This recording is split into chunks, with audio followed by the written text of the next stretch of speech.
মিলনচক্র এলাকায় এক অজ্ঞাত পরিচয় ব্যক্তির মৃতদেহ উদ্ধার। স্থানীয় এক বাসিন্দা জানিয়েছেন যে বহুদিন যাবৎ এলাকায় দেখা যেত এই ভবঘুরে বৃদ্ধকে, তবে তার বাড়ি বা পরিচয় জানা যায়নি।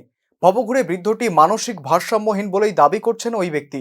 তিনি জানিয়েছেন যে ওই ব্যক্তি মিলনচক্র এলাকাতেই ঘোরাফেরা করতেন, ভিক্ষাবৃত্তি করে দিন কাটত তার। শুক্রবার সকালে স্থানীয় বাসিন্দারা একটি দোকানের সামনে মৃত অবস্থায় পড়ে থাকতে দেখেন ওনাকে। খবর দেওয়া হয় স্থানীয় প্রশাসনে। তারা এসে বৃদ্ধের মৃতদেহটি উদ্ধার করে নিয়ে যান। প্রাথমিকভাবে অনুমান করা যাচ্ছে বার্ধক্যজনিত কারণেই মৃত্যু হয়েছে ওই ব্যক্তির। তো এদিকে থাকতো ঘোরাঘুরি করতো, তারপরে খাবার টাবার খাইতো চাইয়া টাইয়া, তো পাগল লাগে। কতদিন যাবত এখানে থাকতো? এইখানে তো আমি বহুদিন ধরেই দেখতেছি ঘোরাঘুরি করে, এখানকার লোকাল বাসিন্দা অনেকদিন ধরেই দেখতেছি। কি এলাকারই না? উনি না না না, এই এলাকার নাম এই এলাকার নামটা কিছু জানো তো না না? না। কিরকম বুঝো না? বয়স সকালে কে দেখছি? সকালে প্রথমে কে দেখতে তো আমি ঠিক জানি না, আমি তো আসলাম এখানে রাস্তা আসার পরে দেখি তখন থেকে অলরেডি পুলিশ আর কি অবস্থা হচ্ছে?